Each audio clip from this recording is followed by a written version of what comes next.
School suck balls. I'm not talking about university, I'm talking about college, specifically art college. That's a real hell. It's a hell of those other people. Anyway. Alright.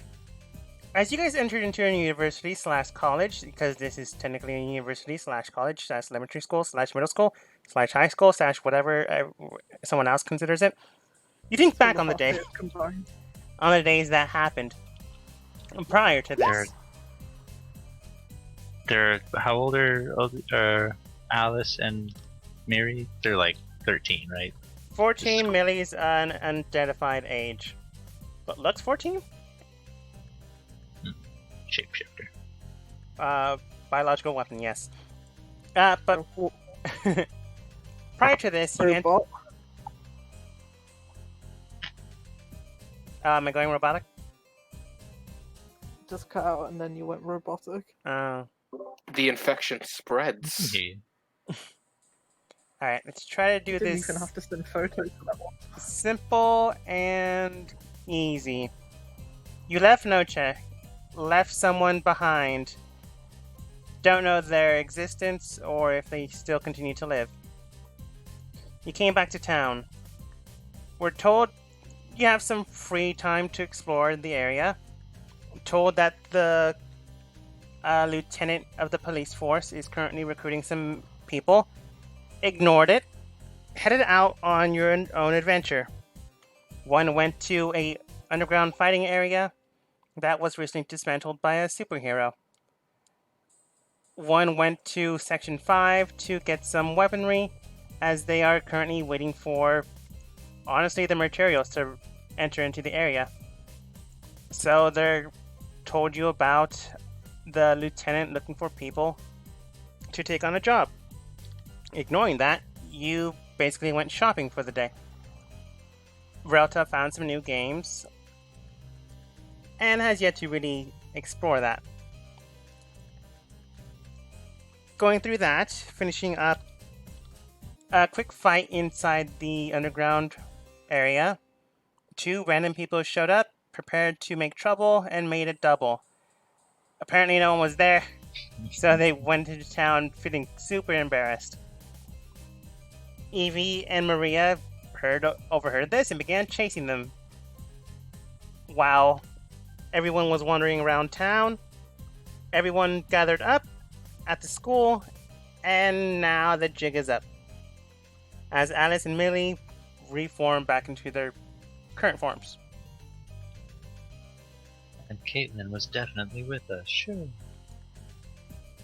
No. Caitlin, while all that was going on, what were you doing? I go to Section 9 and I go up to remote. Okay.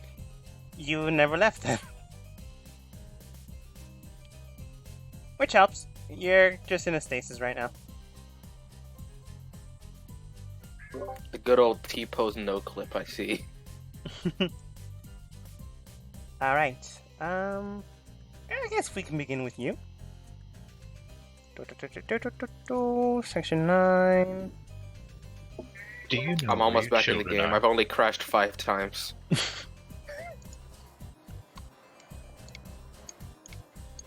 It's not me for once. It's infectious. It all stemmed from those 3 pictures.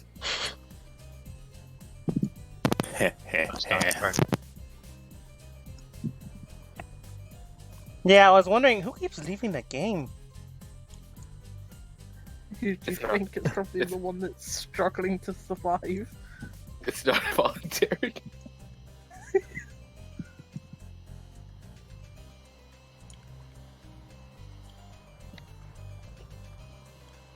Okay. Currently Ramon's just having his lunch, as it is around lunchtime. You're there. I'll have lunch too. Okay. Also, Byroth told Ramon that you told the council about the shards. You don't know that. No, Byroth did that. You did it in front of him. Byroth told Ramon. I wrote that was in a detailed report. report, I think. Like a stack of papers. I thought you said it out loud. Anyway, I thought moving you on. did too. I Did I? think, Did I give them a report? It always said it was a report as a stack of papers.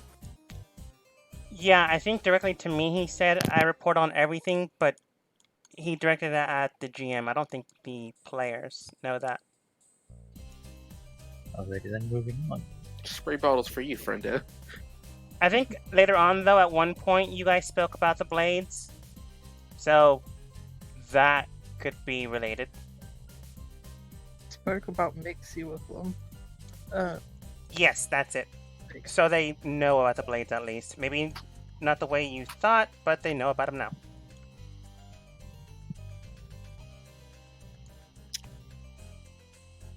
Alright. Rowan's just pleasant in eating. Claire's just pleasant in eating as well. It's a little awkward because no one else is really there. So you're just eating in silence. Yeah, no one offered me anything to eat, unfortunately. I mean, Claire has been putting food in front of you, but so far you haven't What is taken anything. what kind of food is it? Non-vet cured food, so there's turkey, there's ham, there's cured meats, cheeses, very fine quality cheeses, but none of it's blood. Inedible. All of it inedible.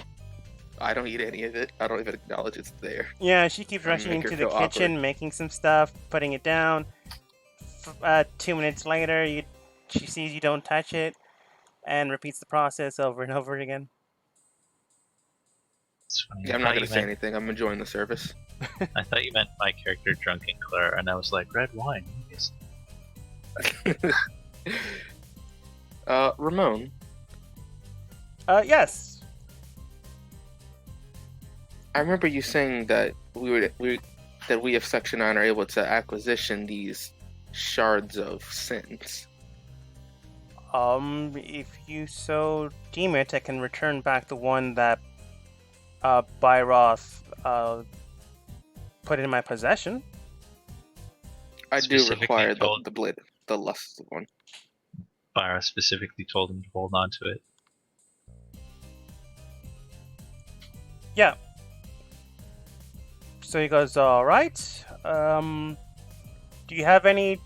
Oh, I suppose you can call him. Please, call Byroth. Make sure he's on speaker, and if he allows it, I suppose he can give you the blade. I call Byra.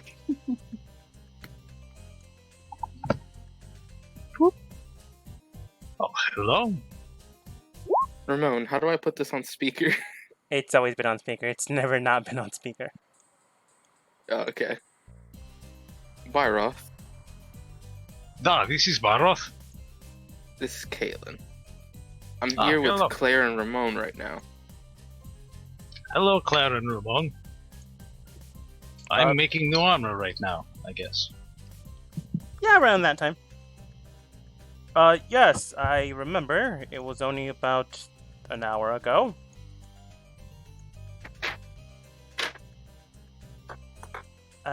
Hey, you guys. Is what Claire says. Hmm? Oh, they're just saying hi. Ramon goes, Caitlin has something to ask you.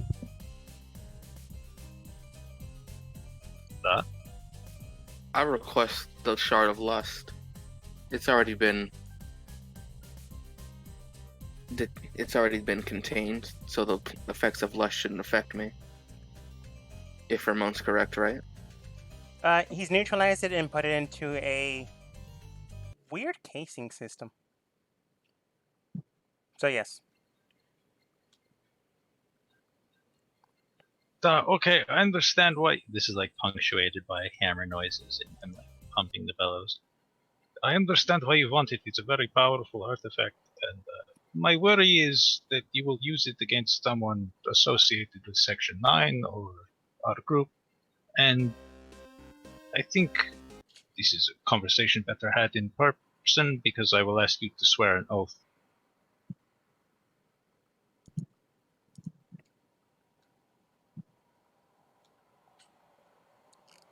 Hello.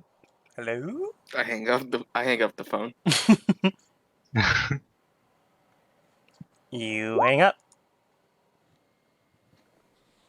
Well, there you have it, Ramon.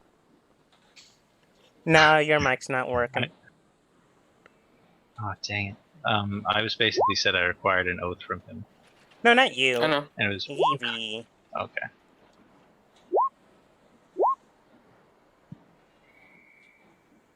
Oh no, you guys are out and about in town. Right around the forest area? You're probably fighting, honestly.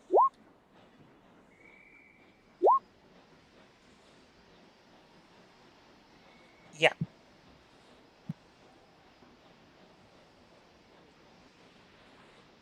Ba-ba-boom.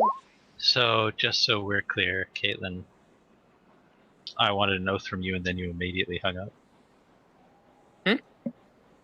I wanted you to swear an oath, and I said this is a conversation probably better had in person. And then Yeah, you then I hung hung up. Okay. Cool. And then I said to Ramon and Claire, "Oh, there you have it." And I said, "I'll go have this in-person conversation with Byroth." Very well then. I believe he's currently in section 5. Or perhaps he's wandering around town.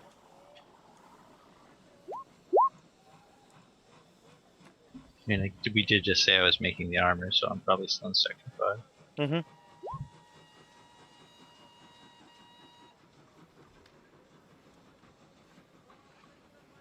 Yeah, that is true. As long as you can hear, you can type. Ramon then states, so then, will you be joining him, or will you, looks at the non-eaten or even touched food, continue to have lunch?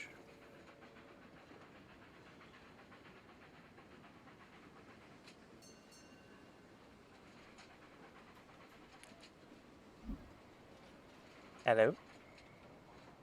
Oh, it's like to be the one that's not that edgy.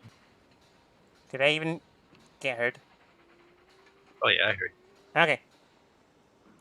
I think Dropkick froze again. Hola, ¿cómo estás? There we go. Caitlin said, vampires eat human food, and she got up and started to leave. Okay. Oh, got the pink. Retcon later. You just wait for him to finish the armor. Blah, blah, blah. You guys decide to head out in town to shop. Blah, blah, blah. Right before you guys all met up. You were gonna talk, but then you got sidetracked chasing down two random people. Blah, blah, blah. They turned out to be Ramon's kids. Blah, blah, blah. I'm saying blah, blah, blah as I look for the dumb school map. Blah, blah, blah. And I don't know how. There we go.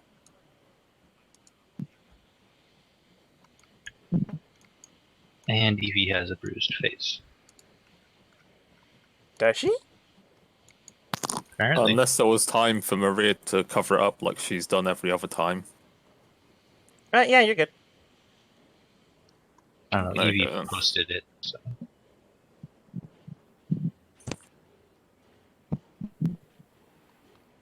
I mean, there's a little bit of displaced coloring, but unless you're a competent makeup artist, which Maria probably is, you probably wouldn't No, I notice. mean, Maria has had experience doing all this in the past as well. Mm-hmm. It's up to Zaya at the end of the day. She's posting in D20.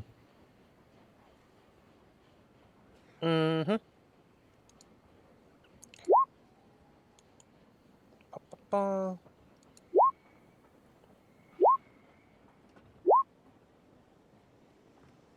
So, yes, the children. Caitlin, we'll have this talk in a once we reprimand these children. What are you doing? You might have got caught. Also, it's dangerous, I think. Running around with superheroes? It's dangerous, right? It's I've- not wanted, and in fact, you've overheard by various people that they're currently looking for people to stop that. I was kind of asking the group, but yeah. No. Someone says The that whole, like, verbatim. yes, city culture is weird to Byra still. But, okay, so how do we sneak you back in without your supervisors noticing?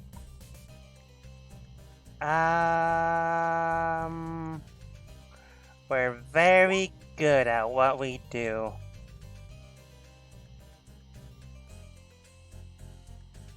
Sounds more like they're very bad at what they do.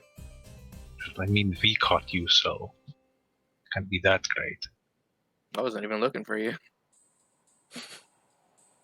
Turning towards Evie, Alice, and Millie both go, oh, no, we know we're not in trouble. Which is why we allowed you to get here. Okay, you're not in trouble from us, yeah, but we know your father, Ramon.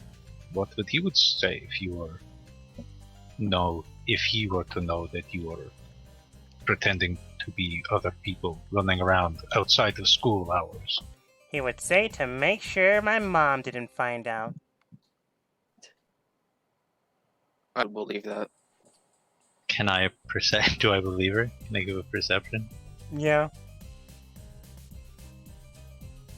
Character sheet, open it up. Or is it perception or insight? It'd be more insight. Yeah, that's better for me. 23 insight. She's telling a half-truth. While yes, Ramon wouldn't want her mother to find out, she'd still get in trouble. Yeah, okay. Yeah, okay, so maybe I'd go tell him right now, and I hover my hand over the little section 9 pin. Maybe I tell you. Or, hear me out.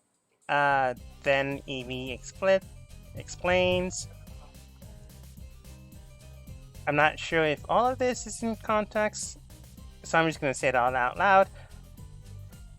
It almost sounds kind of mocking as she bends down to put her hands on their shoulders. I think we should have a little talk as these heroes you lot are going crazy about.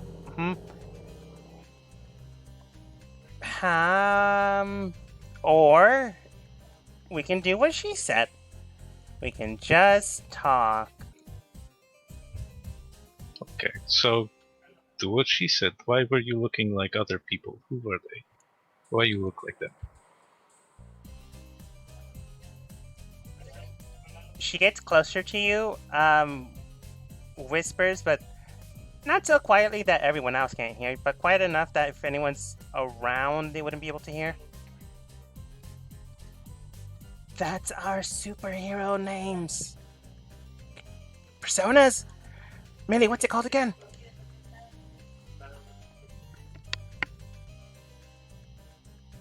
She says nothing.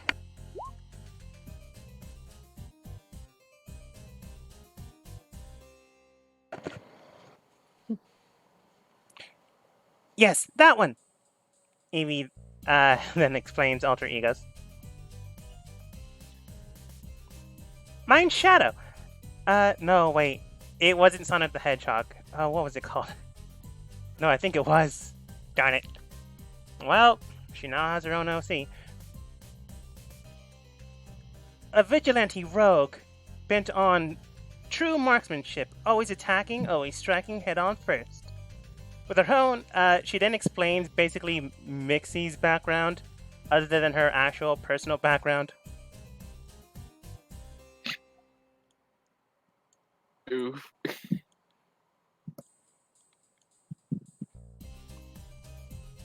And I forgot Millie's technical background for her alter ego.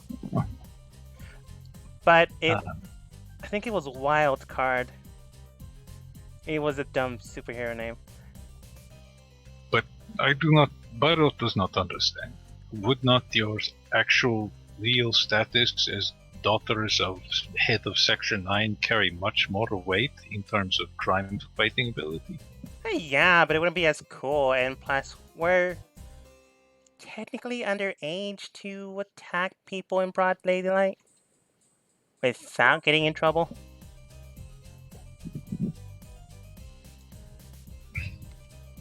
Do these Byra, other do you know superheroes? do you know what superheroes are? Says Zaya. In Evie's voice. No. What is? I heard vigilante also. Oh, what?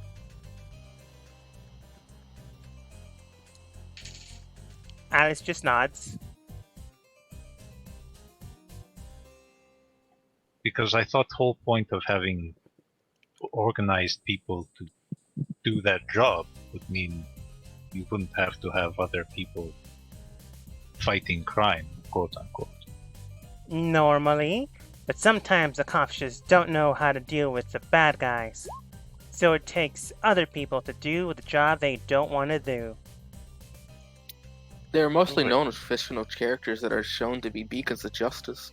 Some people are now taking up these personas to follow their oh god, the chat's moving.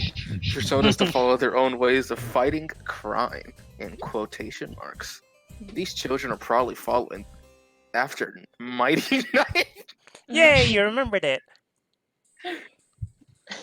Say, oh, so they're pretending they're in stories, and tales of forgotten heroes from ages past. Storybooks. I wouldn't say books, but I mean, there are books. myths and origins. Yeah, but Byrock wouldn't say that. Myths, Yeah. legends. No, he just took down a criminal organization just last Tuesday. Don't you read the newspapers I don't think he can or the read Daily children. Scrolls? Don't be like him, stay in school. Oh. I could. I speak 3 languages. You shut up.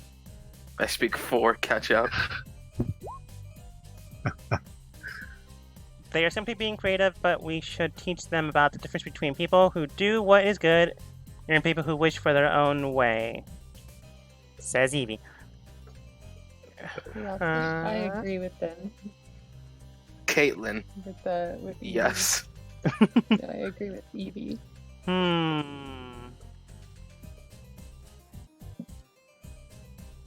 Okay. She Actually, says so, questioning. from a moral standpoint, I actually sort of agree with children. You should stand up for what you believe in. But you should not be risking your safety, nor should you be lying to your parents about where your whereabouts. They worry about you. Which is why we put in 2 simulacrums in our own seats. This is just a more elaborate form of lying. It's worse. Sort of. If the simulacrum dies, we gain all the memories of it. So in the end, we're in both places at once. You're still in Yep, dangerous they got us place. there. You are still in the dangerous place without any backup, and people who care about you would like you to be prepared and would like to help you in this matter. It is reckless and selfish. I think what Bayer's trying to say is that you should be trained instead of just winging it. You think a Mighty Knight didn't have practice before he went crime fighting? Oh god, that paragraph. Now kids, while it's all exciting to pretend to be someone that can take on— oh god, Zai, stop!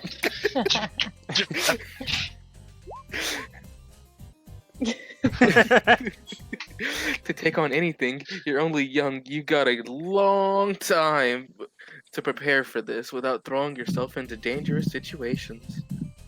Being a hero does require you to follow the basic laws, and just doing general things throughout your life makes you just as much as a hero as Mighty Knight. Get fucked! Maria turns to you. Oh, no, I don't have to read that.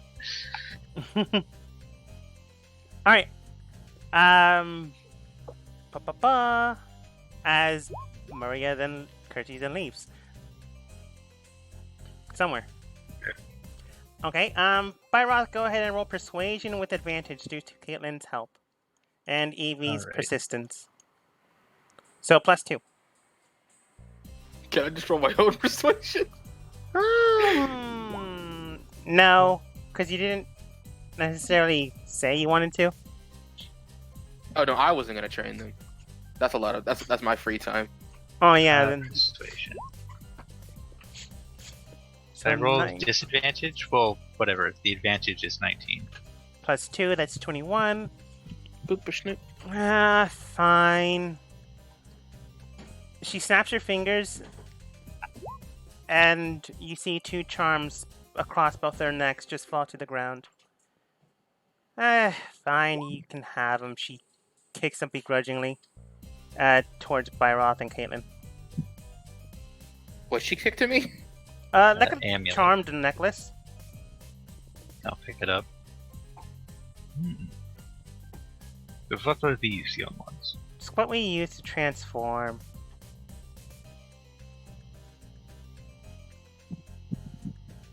Come on, Manny, let's go. Oops, I forgot she was still there. I was like, who the hell is that? Which means, yep, that's a.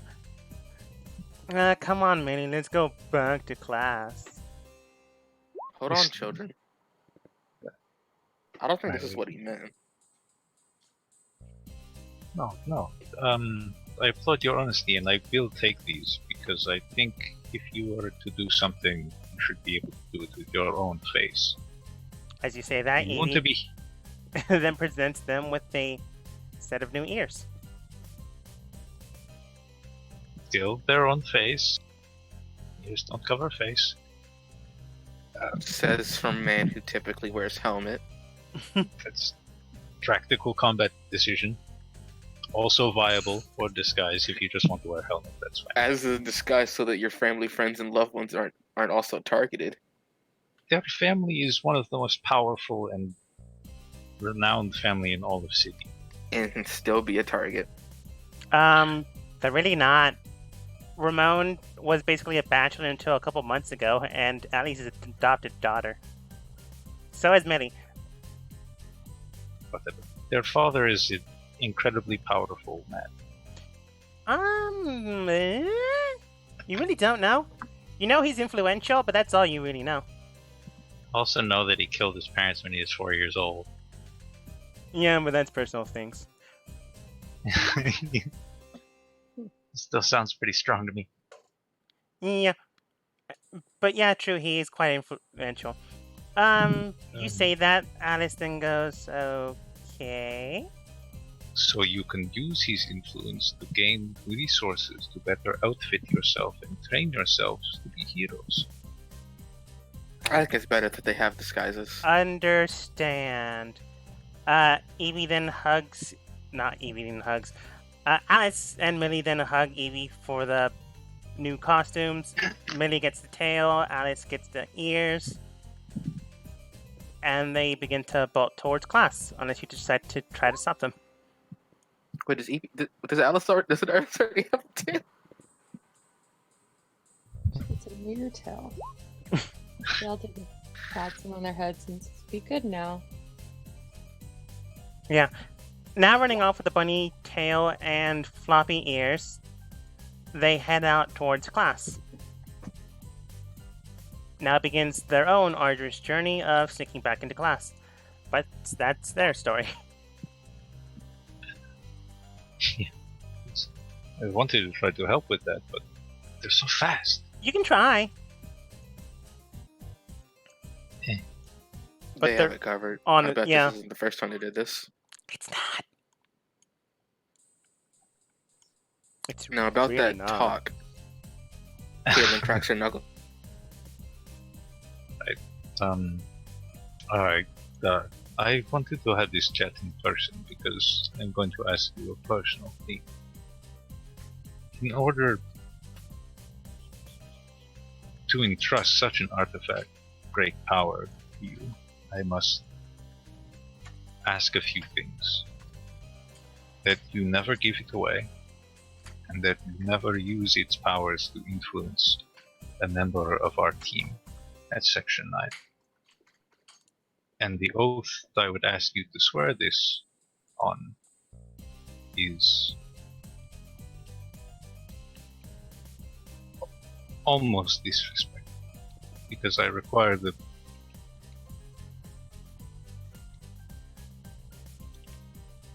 In the back.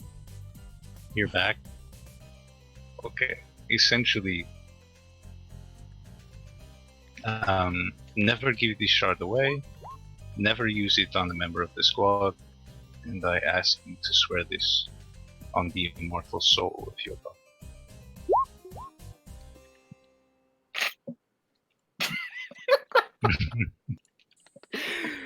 Byroth, I'm dead. I know, right?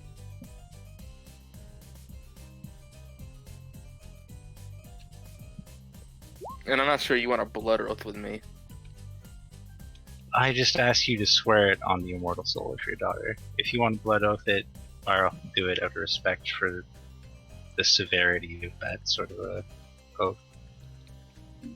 And never bring my daughter's life back into this.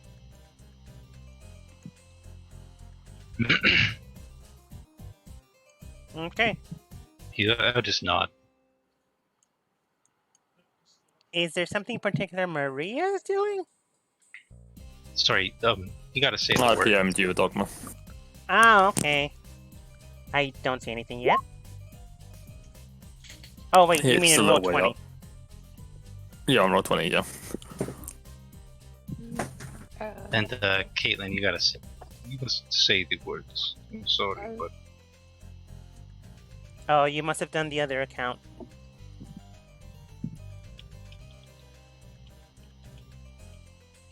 say the words, Alright, I'll- Caitlin. I got it. Message you on Discord from now on with it then.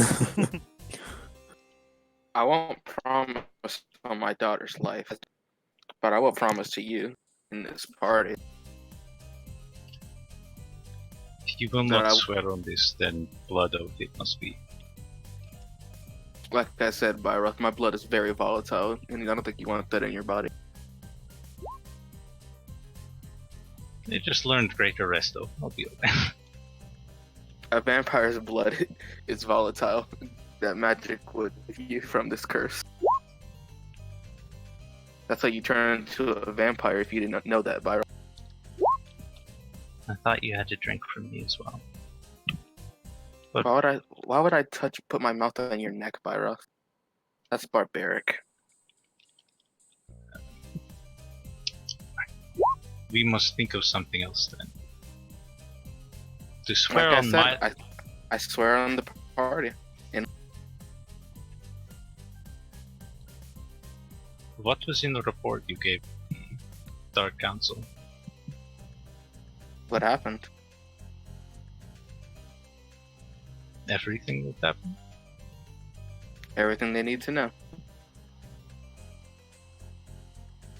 Where is your stronger allegiance? To them or to us? My allegiance lies with my family, more than anything else. This is not what I asked. That is what you asked. Are we your family? Do you want to be my family? This is not convincing me to give you anything. What about if if Caitlin uses it and she has to give it back?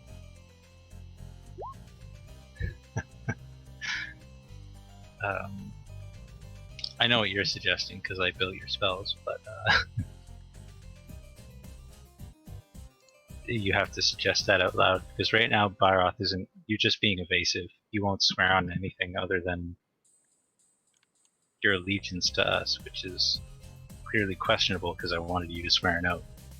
You wanted to be a swearing oath to my daughter. Yeah, on your daughter's soul, on the most important thing. That you wouldn't hurt us or give it away.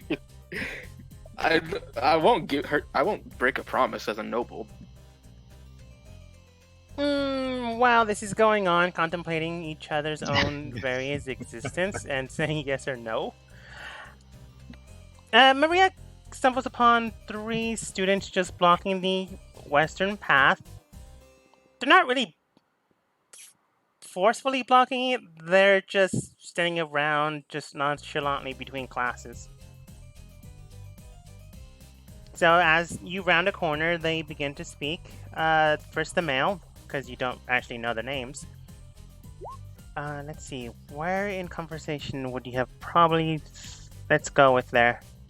She's only recently gone there. Before that, she went and sort of nosed around the large group at the top left, then to the top right, far right corridor, and back over here. Bop, bop. Okay, so which group then first? She started here, and she essentially went to that group. From that group, she went over to that group, and then that group. She wasn't standing around, sort of like hanging around for more than a few moments at a time, though.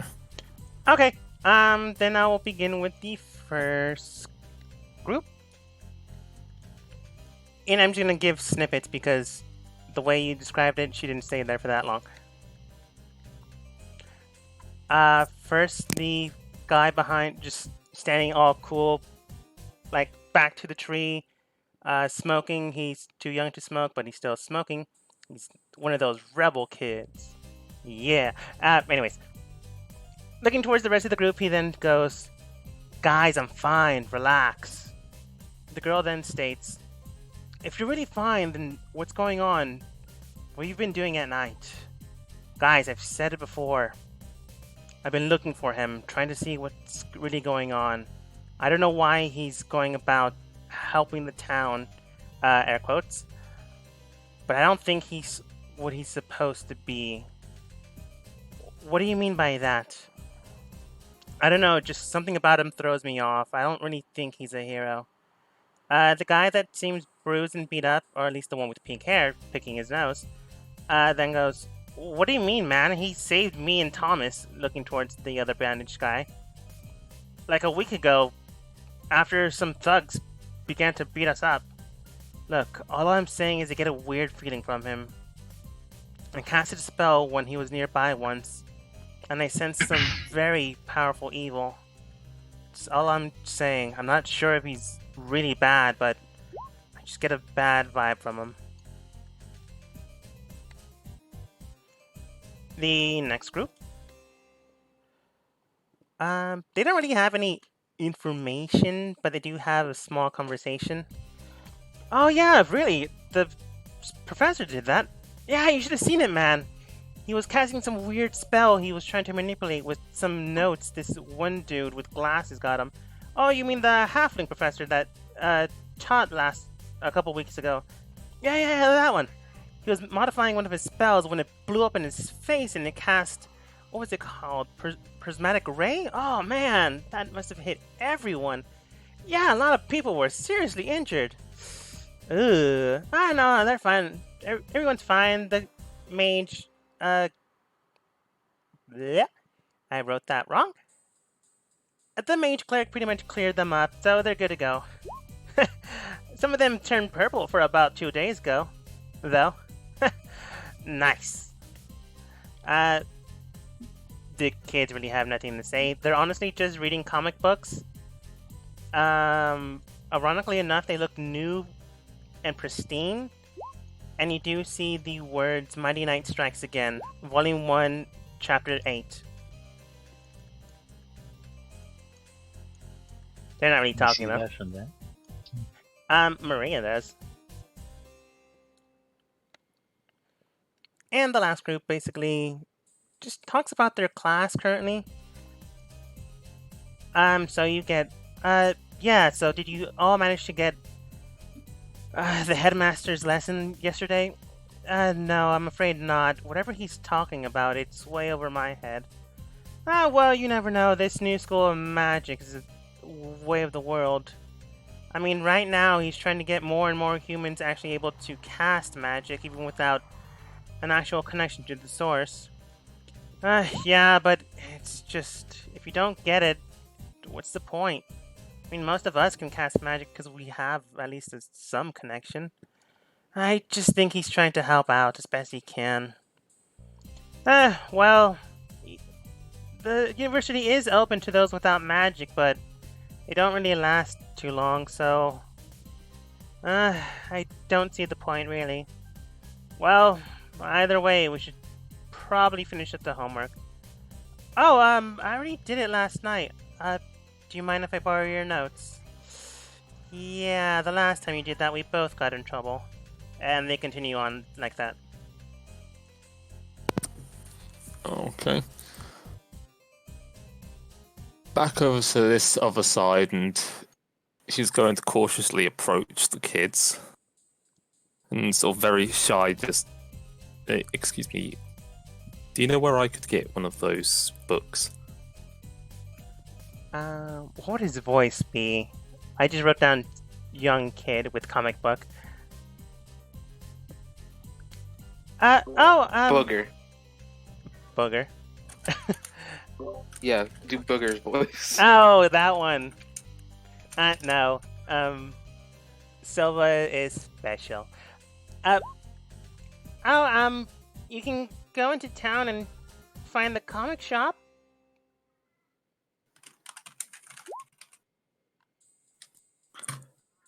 She will curtsy and thank them. The girl then whispers to the boy and goes, and then he states, "Oh, unless you want to pay, she holds up 5 fingers, 5 silver for this." She nods in agreement. Maria will scrounge through her coin purse and take out 5 silver and hand it over. Excited, he goes, "It's all yours." Hands you the comic book. Do you actually give the Another money? thank you and a curtsy. Yeah, she gives the money. Okay. As you take the comic book, you can... You know how some comic books have like 10 cents or like 158 or whatever? Yeah. You can clearly tell that this comic book was worth 5 copper. Maria doesn't care. Yeah, but they don't know that, so they just begin to bolt. What can a banana cost? $10? Alright. She tucks that away in her basket. She's just going to carry on wandering around, peering through windows. Just taking a very general nosy about the place. Okay. Evie, how's your mic? Still not working. Have you tried turning it off and on again? Okay. The person Yes, over we're all here very seems to be a teacher, or at least fairly older than the other students. Mid to late 20s. So might be a student that just learned about that they had magic, or an actual professor or faculty.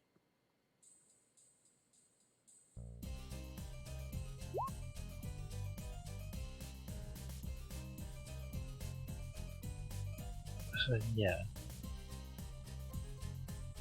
What are you guys doing in there? School Hmm? crew. Byroth hasn't even gone in. I guess it's Evie talking to mid-teenage student. Evie Brightblade walks over and simply says, excuse me, miss.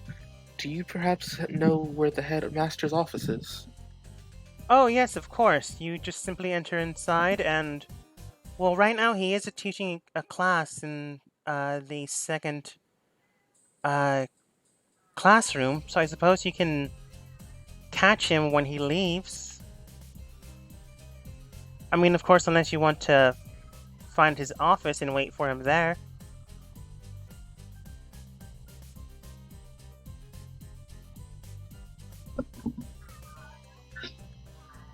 Byroth will just kind of shout, Evie, wait, why do we want to talk to the headmaster now? This is a personal matter that she must attend to. Okay, sorry for intruding.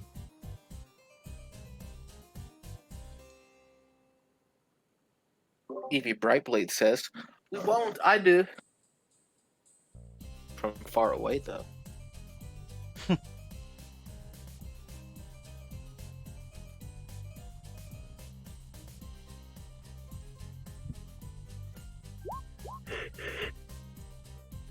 Apologies about that. Do you perhaps know someone else in charge who I could talk to? My accent's dwindling. Surprisingly enough, it actually got better. I suppose you can speak with another faculty, assistant? I mean, the class will end in about, 20 minutes.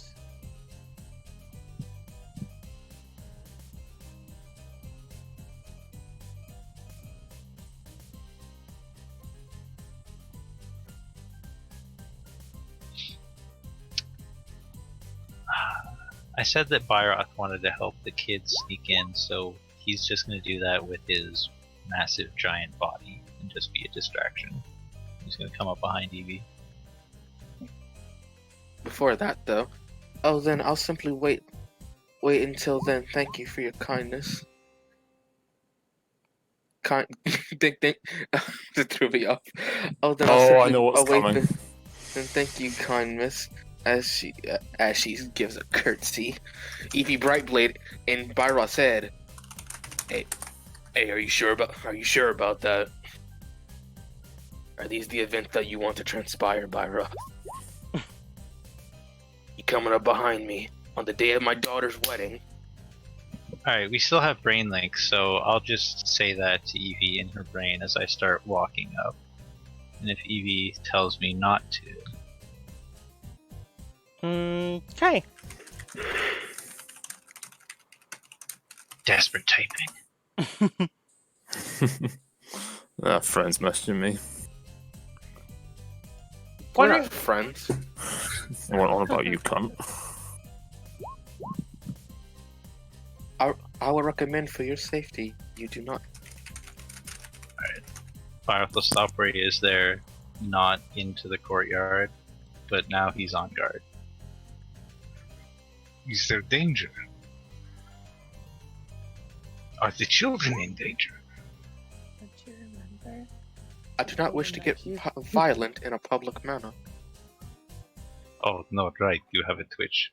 Okay, my bad. AKA, you trying to square up? Okay, so then he'll just walk here and be a distraction that way.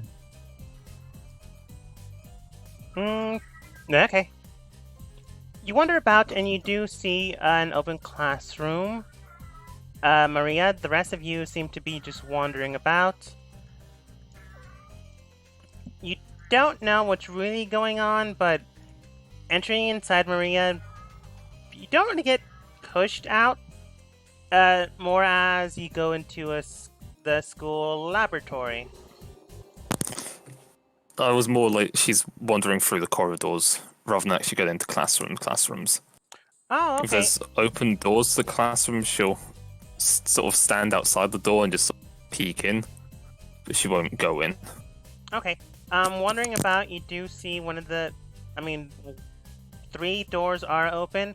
Inside, you find the school laboratory area where alchemical objects, accelerators, some strange creatures in cages are at. If you had to guess, it's a lab. Wandering to the next open area, there are some chains, some strange magical contraptions that have blades all around them. Some weird flying balls that begin to aim and strike students. You believe this is gym. And then the next open area. It's a weird area with musical instruments at it. It seems to be broken into, but broken into a long time ago, and no one just bothered to fix it. Is that classroom currently being taught? No, it's just open. No.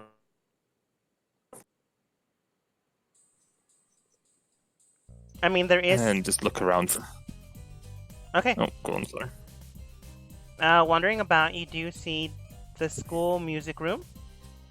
You see a open portal leading down to the sewers, maybe? You can't really see inside, but you do see... Actually, I can just drag you there. It's probably fine. Probably.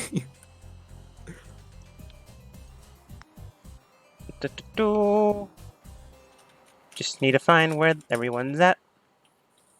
There we go.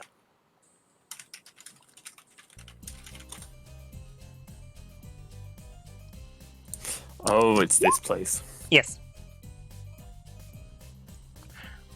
Wandering about, you do find this just empty area. The door is broken, so they honestly either didn't need to or didn't want to reuse it. You can tell that it was broken down a while ago, so ultimately it was useless to them. Due to all the cobwebs and the... Well, you now see burn marks, and those seem not recent, but far more recent than normal. Around the area, you see some broken piano keys, some marks of maybe a halfling that got burnt severely in this room.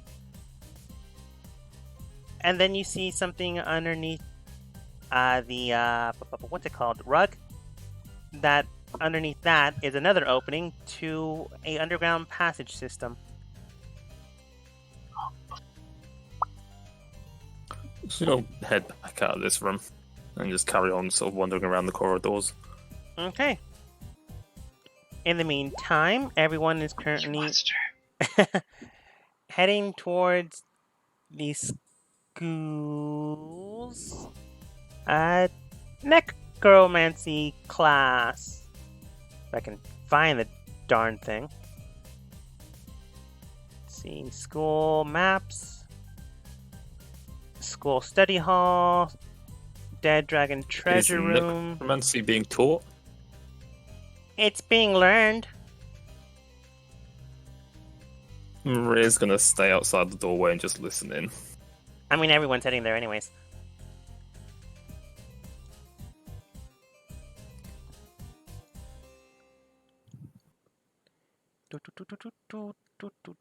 Let's see. Here we have a Byroth. Here we have an Eevee. Here we have a Rauta. Caitlin, are you gonna join them? I am going back to section 9. He's just like speeding back now that I've contacted Ramon. Yep. I And got I what made I it- wanted. I told Ramon as well that the terms were of this oath that I hope you fucking take seriously, you bastard. It's not like, literally the oath is, hey, don't use the sword against the party. And Hey, don't, don't give give it the away. sword to anybody. Yeah, And that's if it's pretty not- basic rules. Actively being taught right now by a teacher, then Maria's not gonna hang around. Oh no, it's actively being taught. I just haven't found the dumb teacher's token. Oh, okay. Let's see. Why can't I find you? Oh, because I... Yeah, that makes sense. Sorry, talking to myself. I archived this character.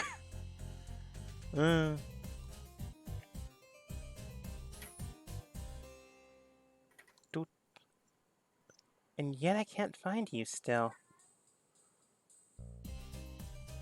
Ah, come on.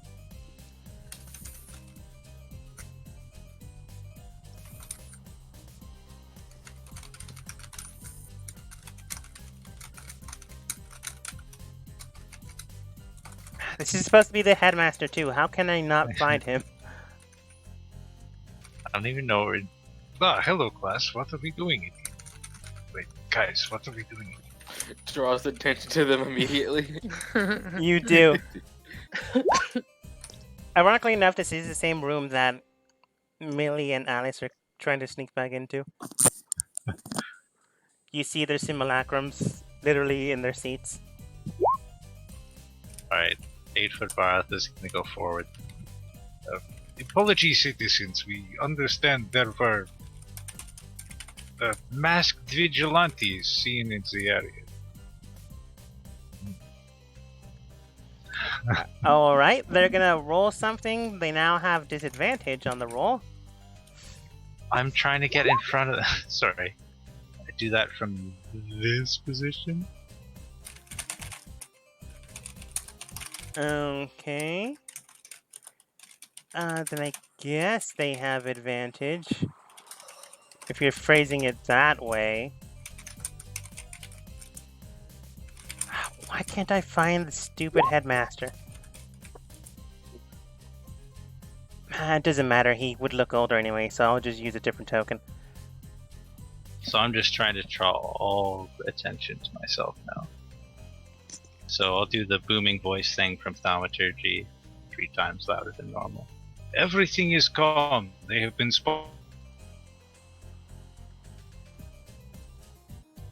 Maybe what? Hello?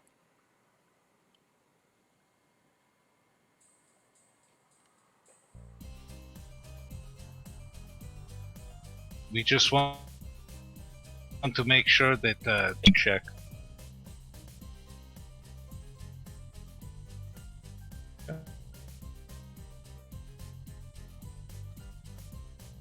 I'll be back if you can even hear me.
And I'm back.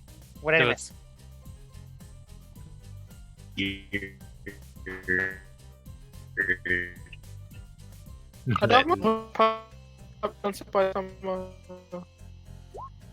God, my fucking tooth. I heard everyone robotic there. Hey, Hey, he's baby. alive. Welcome to the land of low pain. Ish. Ish. Okay. Is Central a good server? Well, Well, as long as we'll we can hear you. continue. Evie's wondering why you guys are here. She was talking to the head, looking for the headmaster as class was going to end soon. So she was pointed in this direction as Byroth entered into this area because this is actually where the kids went. So with a 17, they're able to disperse and re-emerge back into the same area the simulacrums are at now. And they just quickly dissipate them. After that, the headmaster looks towards you. The students also look towards you. So, if you... And then Byroth will walk towards the headmaster, gesturing towards Evie, because he's picked up on that's what she wants to... He's kind of desperate, like, don't know what I'm doing! Oh, if you're here for a lecture, please have a seat. Otherwise, I'm afraid I'm gonna have to ask you to head out for the moment, at least until classes end for the day. Rialto waves at Baroth to come sit down. Byroth will just go up to the headmaster, really kind of polite music. Excuse me, headmaster, I apologize to intrude. How much longer until the end of the lecture? We have something to discuss. Roughly 15 more minutes. This will be fine. Do you mind if we sit in the back of the class? Feel free. There are plenty of open spots right now. No one's really into the necrotic arts, but they still must be learned and taught. I assume that me and Evie do that. Evie says. Alright. I'm so sorry, Fuck, sir. I got this. My work associates have gotten confused and followed me here. I wish to speak with you afterwards if you're not too busy. Fuck. Of course. Now, students, pay attention. Uh, Wait, why are the two guys doing this? Why was Realty? Yeah, on. it's funnier this way. Us both just hamming it up. I like it. I like it. I don't even do an accent for my own character half the time. Baroth is back in the class now. all right. You all take seats or reluctantly not get in front of the classroom again. You want to wander about, and he goes and states, "Now, class, pay attention. The circulatory system inside of a human body or a humanoid body is similarly enough to everyone else's composite structure.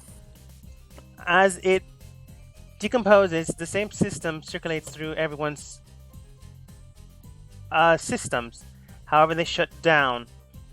You use this ruin to reuse and incorporate the flowing systems that are already there. Doing so will provide movement to the body. Any other forms of systems would likely help, but you would then use or cast a similar structured form of Revivify. However, with the new, you'd then see papers around everyone's desks, including the empty ones that I have already passed out. This way, constructing Revivify this way will easily bypass most systems, allowing them to re-enter this life without actual... what's the word for it again? Divination, rite, or ritual. Ultimately, it'd be their own choice to return or not. The soul itself is bound to the other side, the other world, but ultimately, with this new revamping of the spell, it'll ultimately be their choice. No god, no deity, no source. Just simply their own. He then continues on and goes, "Now then, more of the notes can tell you and structure these new spells, as well as the spells that you already know and I've taught you. But these spells will be modified. Please review them, and next class we will have a little pop quiz." Everyone kind of sighs. Alice just shrugs. She's got this. Millie's basically an info dump tank, so anything she's taught, she learns quite quickly. Yo, Maria, we can hear you typing like crazy. I'm sorry. I keep forgetting to mute myself. Breakneck speed. He's taking notes down. Nah, he's probably just texting someone. I know. I know. Ultimately, the class ends and everyone's either excited, bored, or just heading towards their next class. Can I roll a medicine on all that? Sure, you can just take the notes he left on the desk. I'm taking the notes. I just wanted to know if I understood what he said and if I'm disgusted by it. I probably am. Or is it a cleaner way of resing someone? It's kind of a cleaner way of revivifying someone. Not only revivifying, but the notes do... well, Relta can tell you this because she actually took the notes. But it's a simpler way to revivify someone without using components. Without using a deity's own efforts. And without using something known as the source. Ultimately, it's the caster's own innate ability. Okay, and Revivify is different from Res. It's different from Resurrect, right? Revivify is within like a minute, I think. Yeah. Okay. With Relta's notes, you can tell that the spell that he's concocted or reintegrated into the system of normal Revivify can work up to 5 hours. As in, they don't have to die right then and there, and they had to quickly bring them back. There is time to get them out of the bad situation. Well, now Baroth actually does have something to talk with the headmaster about. Mm-hmm. If you had to guess, though, if you had any knowledge of necromancy, he used some sort of necrotic spell, rearranged it, and then combined it with Revivify. You're not sure how he did it, but this is some advanced knowledge. Alright, Evie, you get typing what you want to talk to him about first. In the meantime, I will ask the headmaster. I will interject with her voice at any given time. Very interesting lecture, headmaster. Have you had any contact with Section 5's department? A bit, yes. In fact, I gave them some of my spells in case something went awry. Which, pardon my asking, but I have had some interaction with the project. You predicted something going awry? Yes, in case something were to come back to life and not stay alive. Depending on what they were trying to do, I didn't ask and I didn't have clearance. This would allow the body to sustain itself for however long the spellcaster could hold the life together. However, that all depends on the spellcaster that casts this. If the body doesn't want to stay alive, case in point, if the mind's gone, then it can only stay up for so long before it completely deteriorates. This is my understanding of most magical resurrections as well. There is a finite time limit before the soul is gone. Yes. But you have somehow enhanced. Okay, Evie Brightblade interjects because that's all I had basically. Evie Brightblade walks over towards the headmaster as she simply clears her throat. Oh, sorry. Calming herself down mentally. I'm sorry about all this, sir. But I was informed from a previous mission of ours that this school is partaking in the act of transforming a spellcaster into a more power version of themselves. To the point where they can weave magic to do their exact will? Wait, Terbyra for it powerful. She was saying wait for me. I was basically done. I was just going to ask him about the specific enhancement to the res spell that he was talking about. Okay. To the both of you then, he then states, yes, in fact, your friend there, pointing towards Evie, actually has part of it down. I managed to release someone's potential, really, with the flow of magic within themselves, allowing them to adapt their spells or potential spells further on down the line. It's a ritual that can be performed, but it is quite dangerous to those untrained in magic. That's why some participate willingly and others are unfortunately forced due to their families to take on this dangerous task. But I never allow anyone that's under the age of 15 or anyone that is under the level class of 5 to do this, as it could be potentially harmful to the bodies and either stunt them completely to their current point or something else, I'm afraid. Do I believe him? Can I roll a check to whether or not I believe he's actually, whether or not the age limit thing is... Sure, you can roll insight. Sure. Can I jump in on the insight from overhearing it all? Sure. Ooh, that's a natural 1 from Biofrost. Maria, you over Natural 20? Oh, dang. here. You picked up a book on humanoid anatomy. You find the skeletal structure and the bone structure, as well as the circular structure of dragonborns, humans, tieflings, gnomes, halflings, fae, fauna, and a whole bunch of other creatures with humanoid structures. While you overhear this, you believe he's telling the truth. Based on the age restriction, it likely means that the humanoid body around that time is still developing.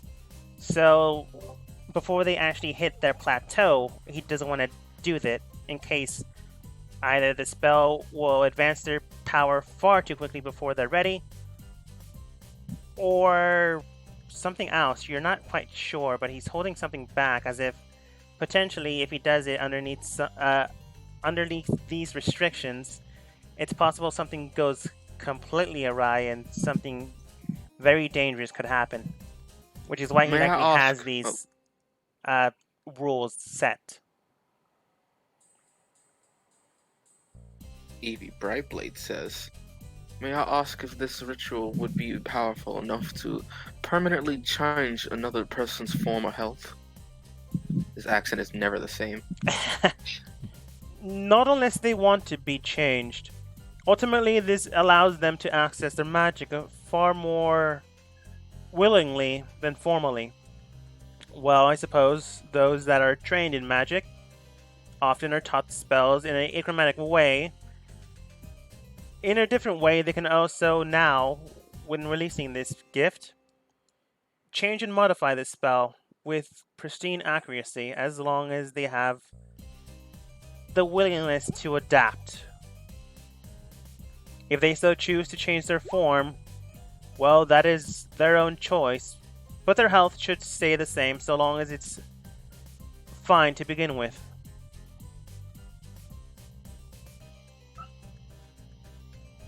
I guess a better way to... No, that's Irish. Curses. Right? So hard. I guess a better way to phrase it would be, could it have potential to cure any disease known to us? Yes, potentially. So long as the caster is able to cast any type of healing magic, potentially it could, if modified correctly, cure any disease. The accent got better at the end. Would you be able to put me through this ritual? I can, and you are part of the sections, looking at your badge, so I'm willing to offer this to you. Are you, looking at you? You are Yeah. fairly young looking. I think you said your age was 18. Yep. Byroth will look down at Evie and... Are you ill? Alright, that I'm takes 18, care of sir. that restriction. You've already capped beyond level 5. So that's good. Alright, everything seems to be in order then. Very well then. Any of your friends will be joining you in this? I'm not ill, Byroth. Do not worry. This is still concerning. You have not witnessed the ritual as we have. What again? No, I'm not doing that for Maria. There are things that could go wrong. You don't have to drop kick. It's just me. They've gone through the process already. Very well then. Maria then enters in and goes, "Would it be possible for me if I learned some magic, sir?" I totally butchered that. Certainly. I suppose you can see and visualize this as well. Very well then. He places Crystal down on the ground, which is completely different from what Jay did to you guys. I thought if I shocked other people would do it too. For a second, I thought that was actually Evie. Gasp! Okay. Byroth is going to back up a second, but he's going to be concerned. What is... You are both okay with this? This is consensual. I am concerned. I assume it's consensual. They both asked for it. Yeah. They nod. As Evie gasps. Gasp!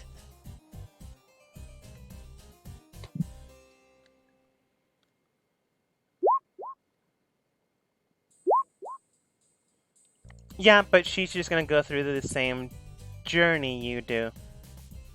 Anyways. Immediately he binds into the spell, not binds into the spell, binds into the some strange wording. If any of you have Primordial, it's close, similarly to that language, but it's weird. It's cruder. Me. It's weird. It's cruder. It's as if it's the first stages of Primordial before it became a formal language. It's as if It's primordial. yeah, kind of. You get a few words here and there. Beginning, enchant, beyond the weave, poker face. You don't know. It could be a mistranslation. For some reason, I wrote down poker face. It makes no sense. Anyways, and then immediately chain bind straight at your flesh. Both restraining your hands, but you don't feel as if the binds were there before? No, that's not the proper term for it. You look down and you see that the binds have always been there. Examining the area, you see your friends. You two are the only ones see this, though.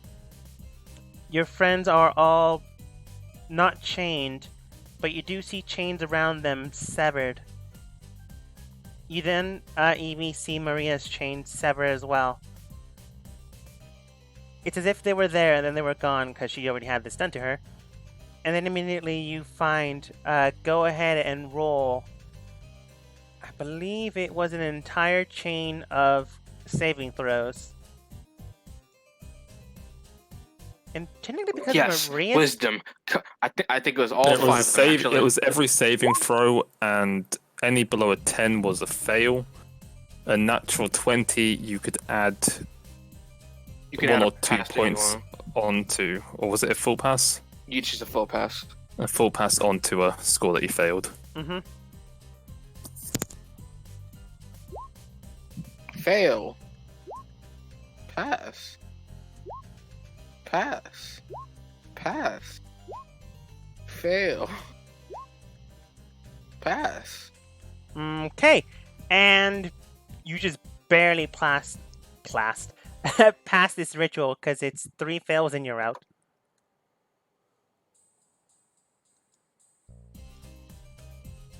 I mean, it just doesn't work, is what I meant.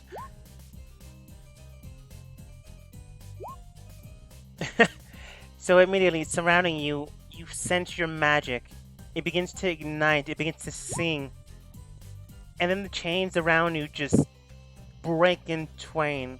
I think I used that word correctly. Either way, they sever. That one I know it's true. And you don't feel the chains around you anymore. You were ultimately cut off from something. You definitely don't know what, but been cut off from something. But you feel more alive, a lot more mobile. You now have a free cantrip you can manipulate and use, or gain a new free cantrip.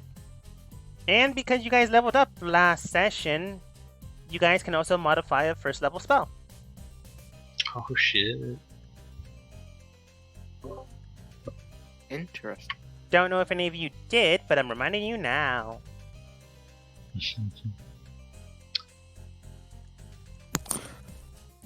After this, the gem just shatters. If you had to guess, it shattered due to the 2 fails that you accumulated. If you really had to guess, this is probably the safest way to do this, is with the headmaster, and you guys all just got lucky last time. A lot of natural 20s last time. Oh yeah, that was crazy. He then states, alright then, that should do it. You're now able to manipulate your own weave at almost dominant will. It'll be slow at first, but potentially and ultimately, you will have near full access to manipulating your entire... what's the phrasing? Mana pool. Nah.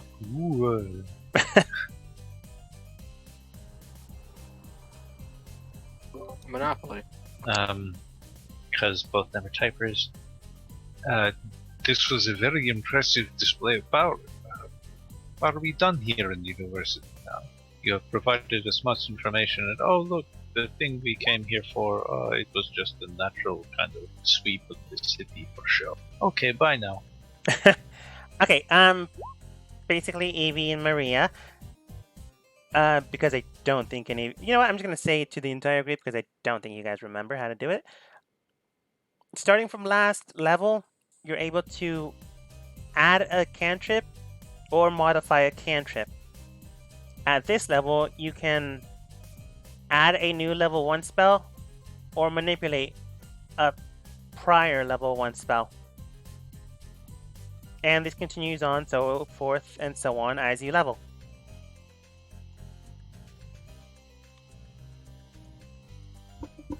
That being said, you can also do the opposite, and you can also add a cantrip or manipulate a cantrip at this level. But for this set, thank you for your time. My pleasure. Well, if you need anything else, yeah, any cantrip. And by any cantrip, I mean any cantrip. So the bard cantrips, the cleric cantrips, the paladin cantrips. I don't know if they have any. Druid, clerics. I straight up made one. So yeah, as long as they I don't. still don't know what to do for my cantrip for my first. As long as they don't break the level, it's fine to manipulate or add a cantrip to your roster. Yeah, including Eldritch Blast. Eldritch Blaster. fuck Eldritch Blast. You got told it. Told it for that. Trash.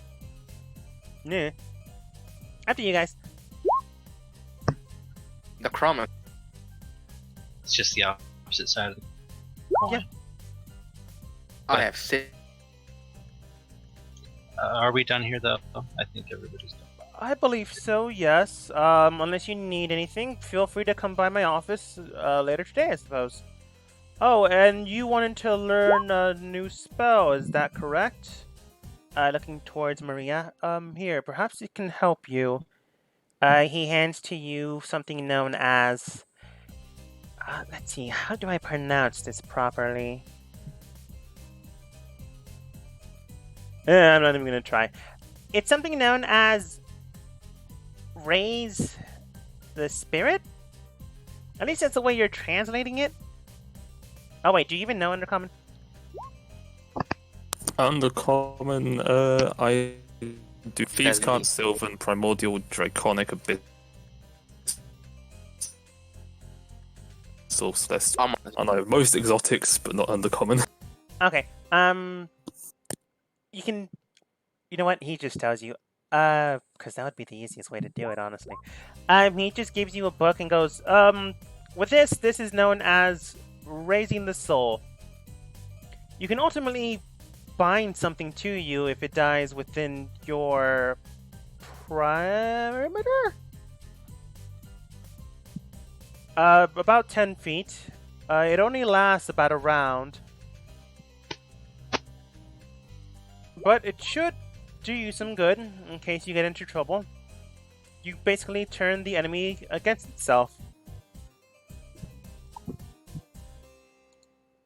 You can also do this to already dead bodies, but I would tread lightly on that. While necromancy, not completely illegal, not favorably looked on.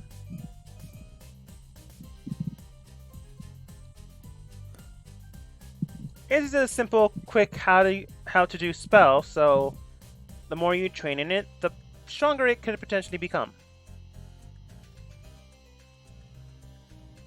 Thank you, sir, and she'll curtsy. Thank you, sir. And she curtsies. He Fuck you, dropkick.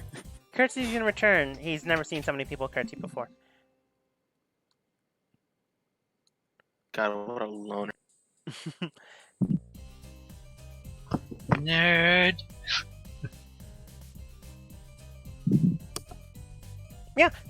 So if you guys want to talk to him, he'll be in his office. Otherwise, he will have a class in another 10 minutes. So you can feel free to look around, speak with him, or just head out. Okay, you keep saying speak with them, so Barth is gonna ask him about Alice and Millie. Just out of curiosity, Headmaster, how are the children of the leader of Section 9? Just a professional courtesy. Oh, you mean my niece and nieces? Yes, that's the proper term for that. They're doing quite I well. was unaware. This is good. They are ideal students.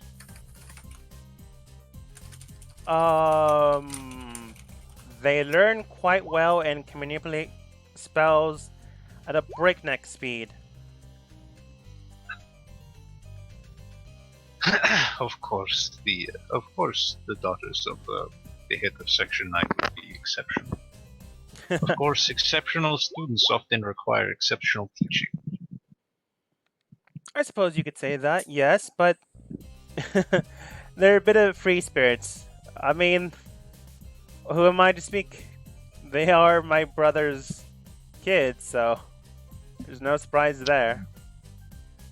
You are their educator as well as their defender and guardian. No, I'm afraid not. That honor goes to a man named. He picks out like a piece of paper from his coat. Nesmine? He's the godfather of them. Nesmith. Yes, that's the name. I think. He shows you the name that's clearly Desmond's name written on it. It's an old note he got from Ramon. Yes. Him and Mixai? He shows you the note and it's clearly Mixie. Have been governed as their godmother and father.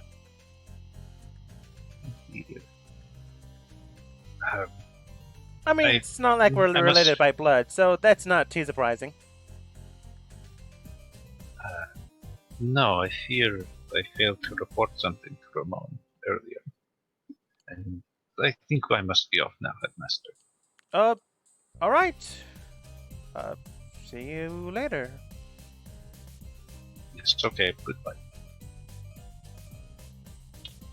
Barath is gonna leave then and do his little Starfleet thing.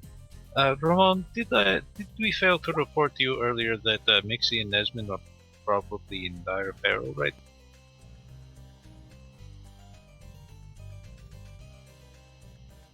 Who exactly did you say that to? Ramon. I completely misheard that. Can you repeat it again? Ramon? No, the first part. Oh, Ramon, did we fail to mention that there's a credible threat to Mixie and Nesmond's health by the Yellow King? You can clearly tell he's finished with his lunch by now. And back on the computer. Yes! Yes, you did. Okay, are we looking into that? Yeah, give me a moment. He ends the connection and a few minutes later he goes, yeah, I'm not getting any connection from them whatsoever. I'm gonna have to send a squad out there to investigate.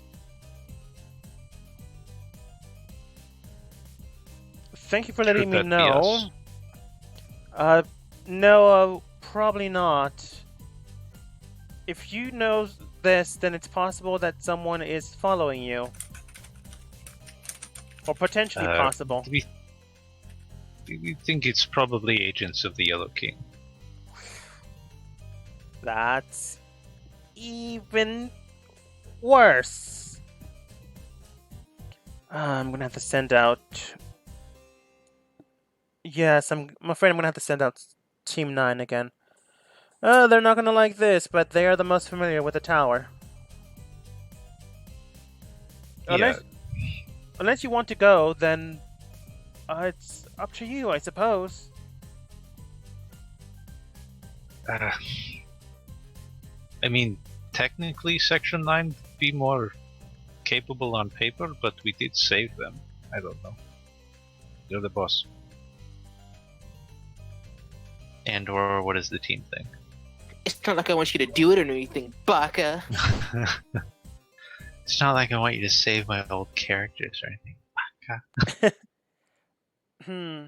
I'll send in Team 9 as well as one of the B team new recruits.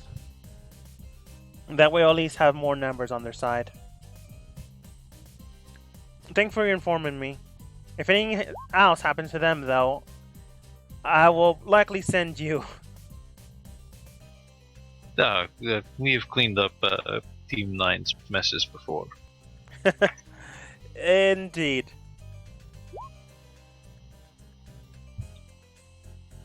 Alright, good talk. Also, maybe enroll your daughters in some after-school programs. Okay, bye. Excuse me, and you hang up. Yep. All right. I like that last bit. You all probably head out. Relta's probably the last to leave.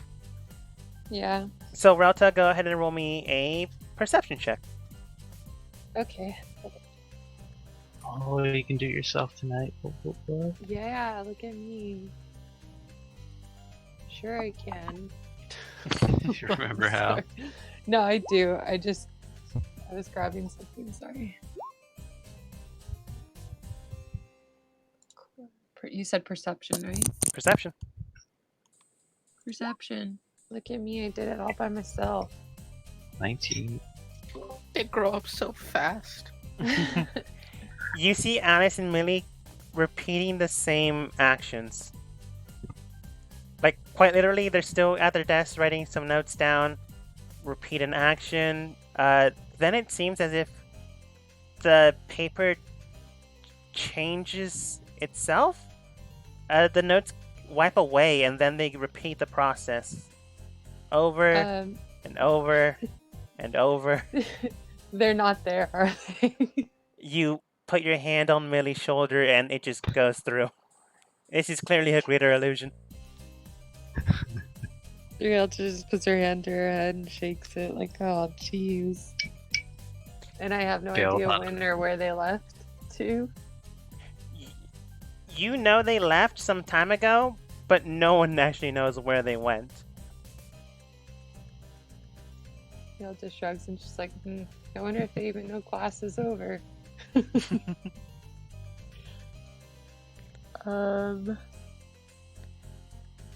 Yeah, they're still up to their old little things. They just don't say anything and leave. I don't know what else to do. That's fair. Those little shitheads. They're so cute, though. Routh is just leaving and being like, Nixie and Nesmond, godparents. That's crazy. Okay. As this is going on, we now flip over to section 9. Because it really shouldn't have taken this long. Whoa! Whoop, whoop.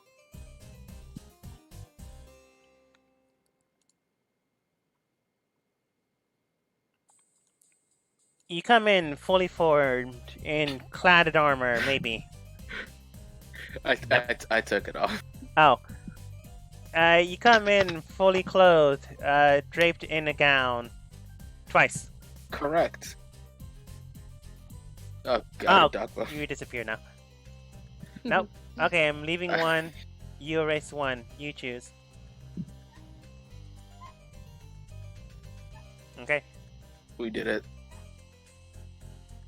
Ramon looks towards you and goes, "Oh, yes, how did it go?" He called him.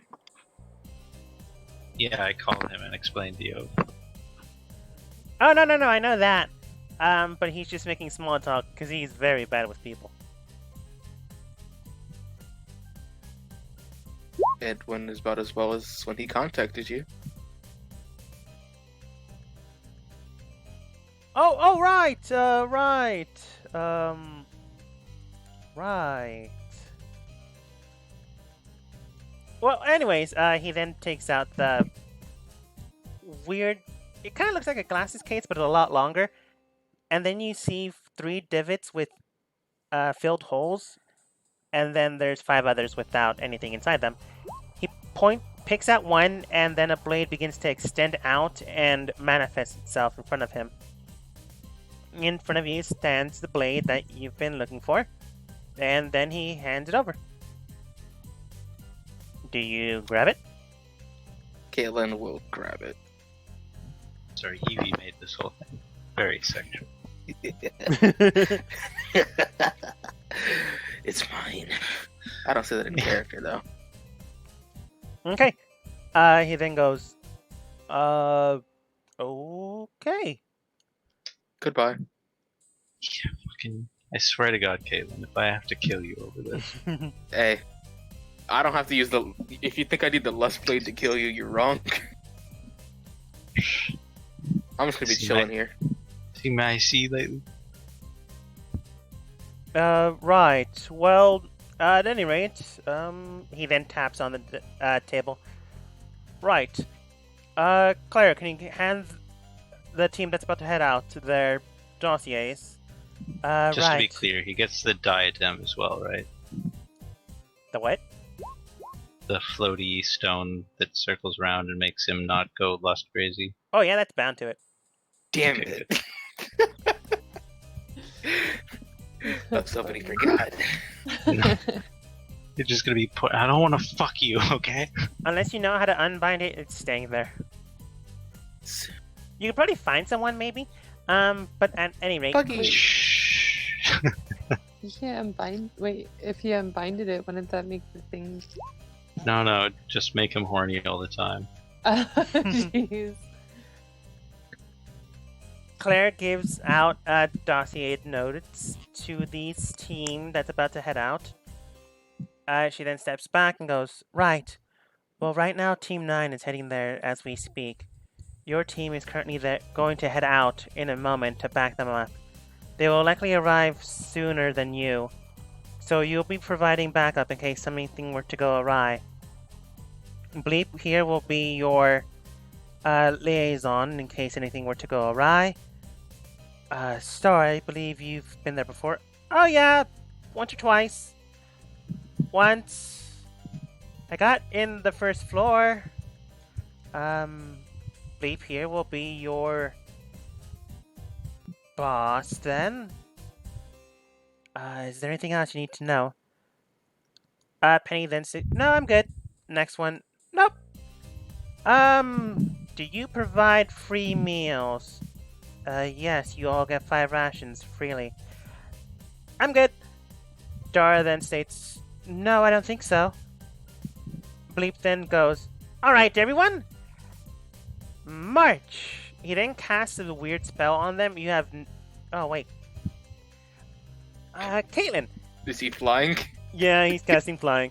And they all just fly Yes. out. Yep, I have no idea where these people just went. I'm pretty sure they teleported. Yeah. And Bleep came out of nowhere. Clara just vomits his stream now. No. Penny would probably cast Purify Food and Water on her stomach. It's neither here nor there, though. Ramon just looks awkwardly at Caitlin and goes, so, how's the weather Sorry. outside? I just You don't have to Sorry. have small talk with me if you don't want to. purify food or water cast on Claire. I hope that would make her like terrifyingly sober. So like she goes from just like a boozy kind of happy sitting in the bar to flying terrifyingly stone sober over the landscape. Super serious Clara. Just terrified out of her mind. Okay. Heading out of the office, and then Maria just heading out somewhere else in general. Maria wandered out of the room before everyone else did. Yeah, that's fair enough. Wandering about, you have a few options to you. You can find out what the heck's going on with these people. Well, not these people. The people that are going out doing vigilante justice on people. So you can wander the streets Maybe the market has some information. Maybe a back alley hoodlum. Maybe the slums and the Blue King might give you some information. Maybe the cops could give you some information. So you just have to go to the office. Really. You can perhaps talk to more students. Maria currently has a comic book to her name. Rauta is the only one that knows that the two girls are gone somewhere. Do I happen to see them anywhere? Go ahead and make another perception check. Like, I think I would be like keeping my eye out for them since I know that they're not there. Even though class was over and they were allowed to leave. Oh, man, why are you doing so good? I have good perception.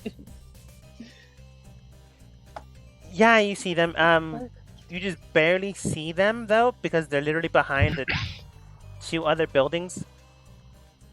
But you can see them at a very weird, cracked angle of the mortar on the buildings. So you know where they are, and they're with other people. These guys are I'm gonna go spy on them. I'm gonna turn into something tiny and creep into the bush, like over somewhere. Do we still have Dark Council Brain Link? No, at this point, they probably would have just been done with the spell. I mean, normally you would, but the problem is it's up to them to see how long they would keep it up. And they feel They just you've got already skimpy. left. You guys left town already. They're done with you. So at this point, you don't know when it's gone.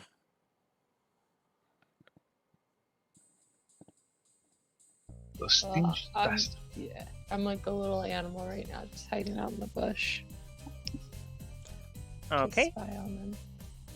Little mischief makers. I You just want to see what they're up to, honestly. yeah, that's fine. You turn into a crocodile, hiding in the forest. No! A baby crocodile. No, I'm just kidding. Oh my gosh. That's fine. Okay.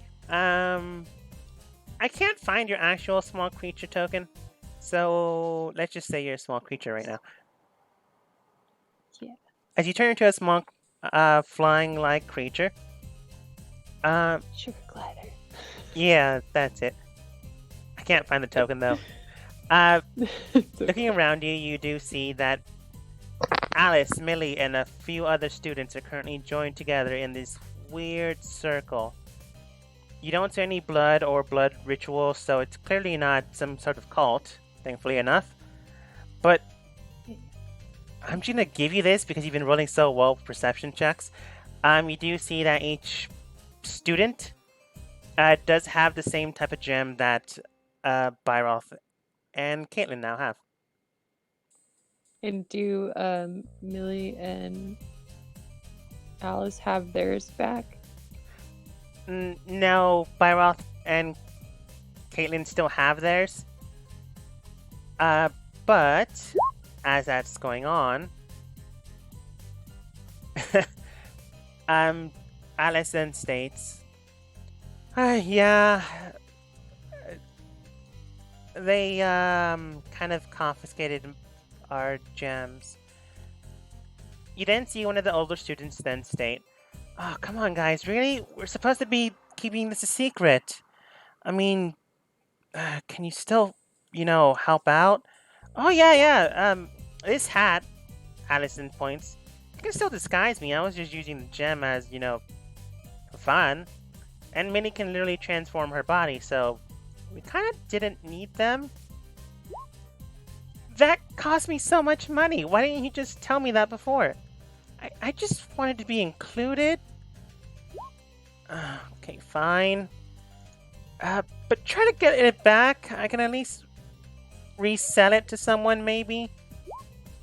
Sure, I'll do it when they're sleeping, maybe. I mean, technically, it is mine, and they stole it. Rhoda, you can clearly tell that's a lie. She just gave it to you guys. Yeah.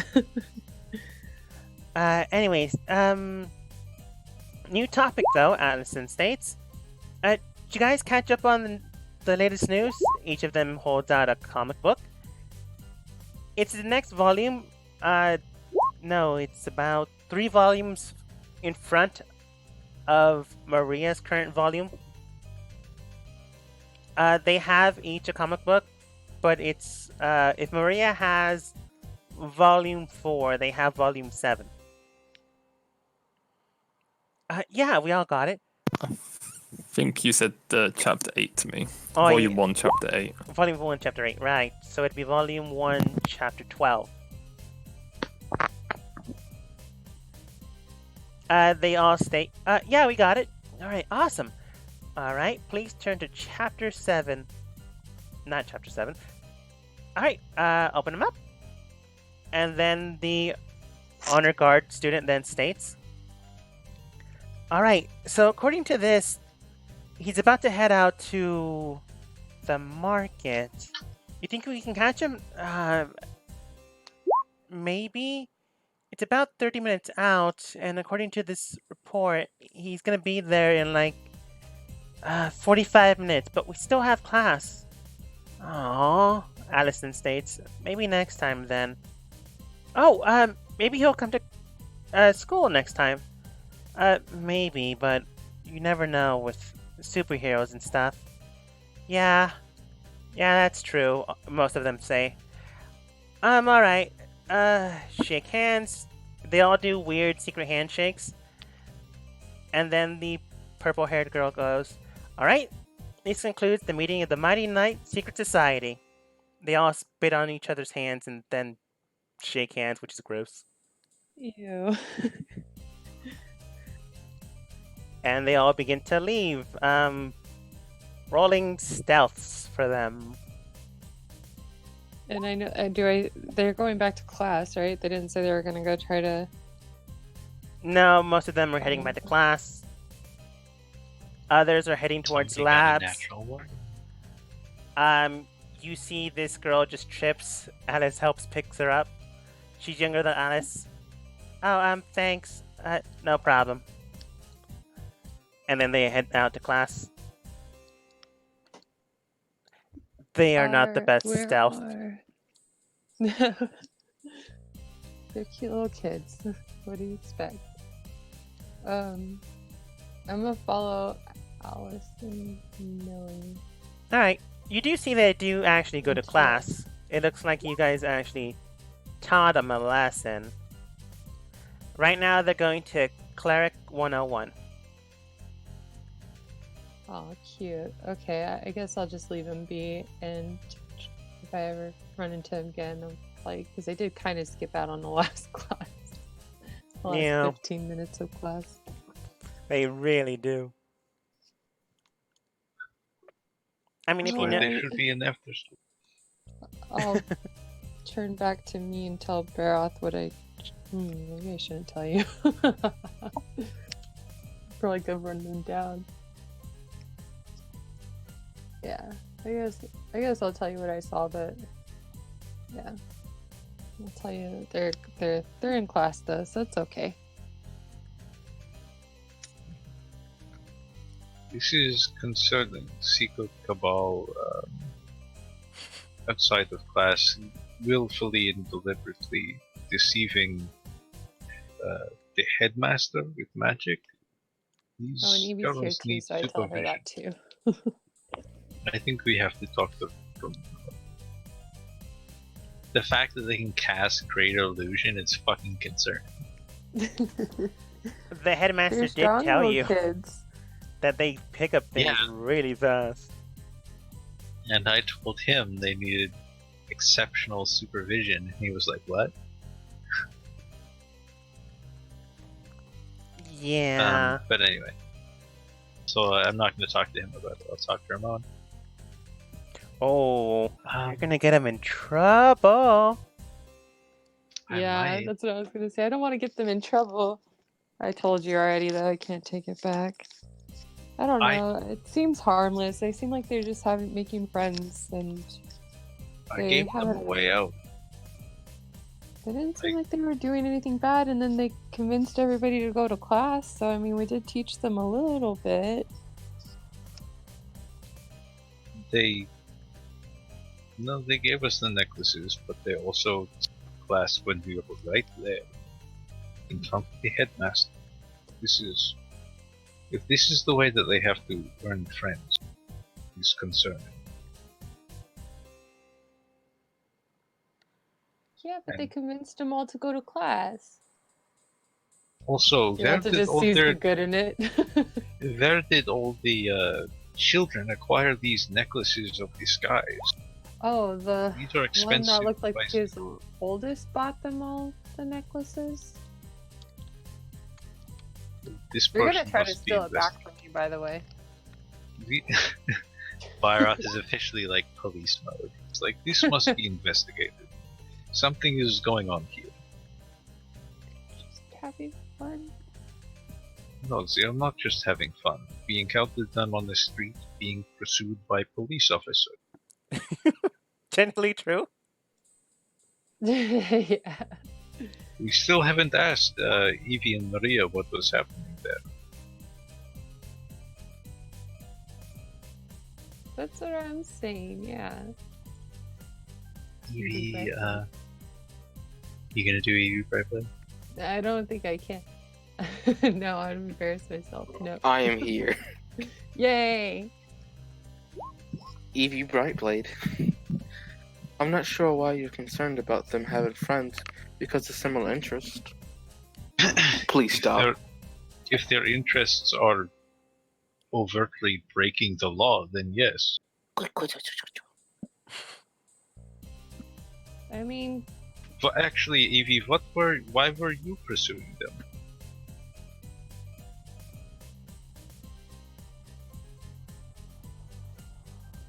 Where were you before all of this? Where did you first encounter these children? And would it not benefit them to teach them all about how to be better people? No, and I think breaking law makes a person worse in society, so you should teach them to respect the rule of law.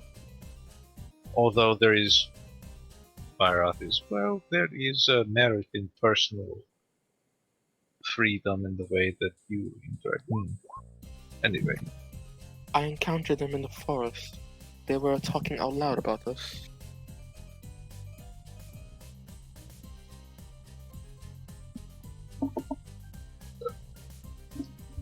Your nails are so fucking sharp. it's fine, educating them. I wish to follow and educate them on the proper ways of fighting for good. yeah, I agree. So when you first encountered them, they were fighting? For evil! some way. Those villains. Night Might shall not stand for this. Mighty Knight. It's a dumber name than Might Knight. Oh god. Mighty Knight. I mean, All for one. I think we should try to teach them how to properly go about doing this other than just running around by themselves. They were in the forest, like I said, walking through the forest. Okay. Yeah. Walking is not a crime. Is no reason to chase someone. Why did you chase them? Oh, And yeah, why thanks. did you bring fighting into the conversation? Walking through forest. No one was fighting.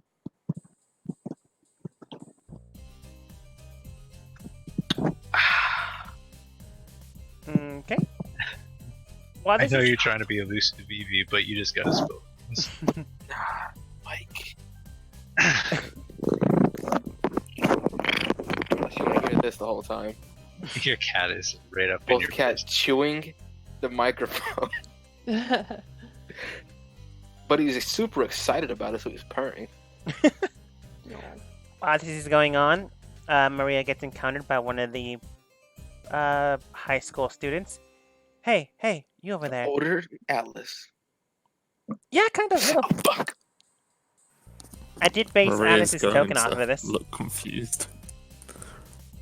I see you're into Mighty Knight, huh? She looks at your comic book. The comic would be inside the picnic basket. She looks at your comic book. You feel.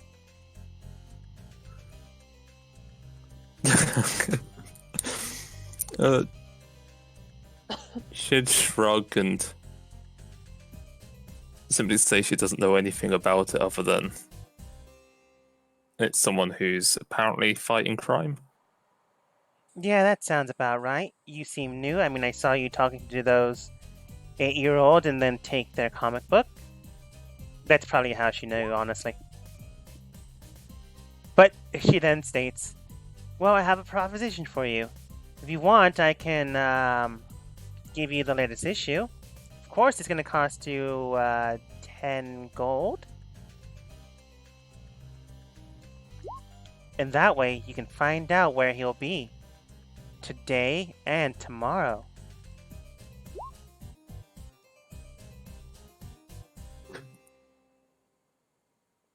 Maria's gonna look even more confused. It can tell the future. Oh yeah, I can tell a lot of things.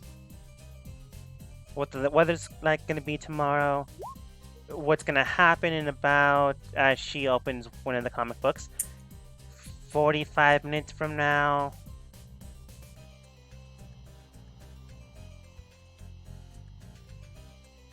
Maria will get her coin pouch out and take out 10 gold. Alright. Do you give her the 10 gold? Because she gives you the comic book. I'll give her the 10 gold. Okay. Alright, pleasure doing business with you. You can tell that the It's got comic book is worth... Flanker and Katsuya. Again, you can tell the comic book is worth 5 copper. But this is the latest issue. Maria's going to look at it and then try and find Evie. Okay. As you look and then go finding her, you accidentally bump into a few students, which is fine. You do see that it is today's date. It's the current time, but then the next panel reads 45 minutes later, and you see Mighty Knight at the basically the town's market area, currently fighting off and defending against a giant serpent and a giant lizard, but the lizard is bound with metal plating surrounding its body. If this is true, he's likely going to be there in about 45 minutes. You're not sure, but the paper itself seems to be bound with some strange magic.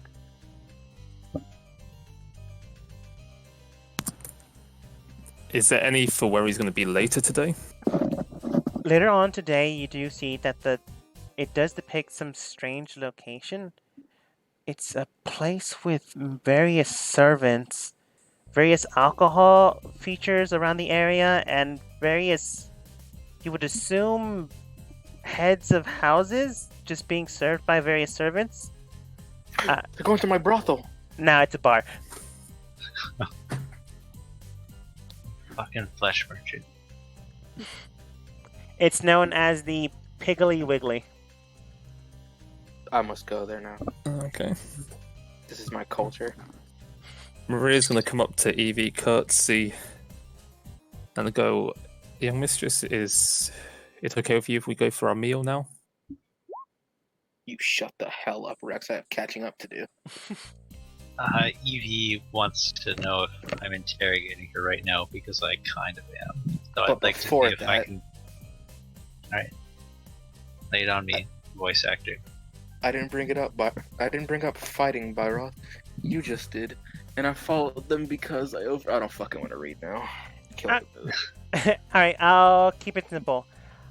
Blah blah blah, why'd you stalk them, blah blah blah, because they were talking, blah blah blah. That's not a really good reason to do that, blah blah blah. I just wanted to educate them on being good. When they were running through the forest, and then I overheard something about Mighty Knight, so I wanted to not ignore the reality. Then Byroth, I wish to follow and educate them on the proper ways to fight for good. Fight for good doesn't exactly mean fight. Byroth flips police notepad. Byroth takes it the way, but Evie meant Okay. it in a figurative way. Evie said I wanted to educate them to fight for good, but I said, fighting. They were on a walk. Where did fighting come into this? You said I didn't bring fighting into this. You did. Yeah, but she's referencing that they said to everyone that they wanted to be like the superhero. Yeah, I get it. But I still want to roll a check to see if I can see through her makeup. Yeah, DM? disguise kit check. So, perception versus. Let's see. 2 rolls today, both nat 20s. Houdini. You got the nat 20. Hmm. Arthur's like, no. You see that her cheeks a little more round, a little more curved. She's wearing some great makeup. But beyond that, you don't really see anything else.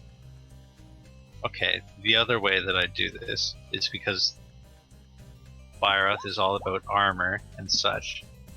Does it look like her armor has been in a fight? What? She's in a dress. I Like, think. she got flame breathed. You know, I remember that, or I watched that today. Oh, yeah. But earlier today, Maria did state that she would have cleaned up Evie. Okay, so the disguise thing includes the whole kit and caboodle. Definitely. I would with the natural imagine. 20. I mean, if you get With the coated, natural Totally, 20. totally Yeah. a scroodle. if you get With the natural 20, yeah, for sure. yeah, if you get coated in blood and you go, "Oh, I cleaned them up," doesn't probably just mean the face. Mhm. Yeah, but she looks Uh. very pretty.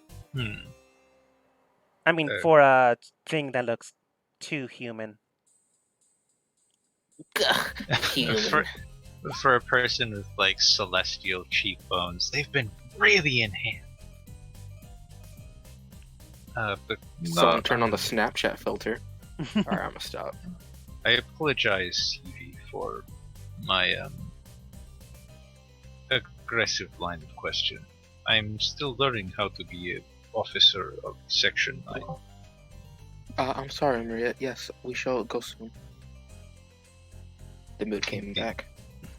As Indeed, she we says should that, have gone long ago. as you guys say that, you head out. She flips you the bird, and they head out towards a different location. She probably honestly doesn't do that, but at this moment in time, Caitlin finally finishes attuning to the blade, which no one's actually done so far in this campaign yet. Yeah, I'm an intellectual. You're I want all the welcome. flaws this weapon has. Give it to me. As you soon You're attune to it, welcome. you aren't like hungry for people in a different way, but in your mind, you do hear something else. Conscious, is that you? We haven't talked in a while. You do hear something inside your own headscape. You hear, "So, you're the one, huh? Not much there, but we can work with this. Turn around, Hello, give us a spin." What? Chop, chop. I need to make sure this vessel looks appropriate. I stand up. I look Ramon right in the eyes, and I do a spin. Is everything all right? And then in your mind you go, B+, but we can work with this. Fuck you. I'm an S tier. I say that out loud. The short sword slams into the table. You say that out loud, and Ramon's just like, what? Puzzled and confused, and Claire also wondering what's going on. We finished this session for today.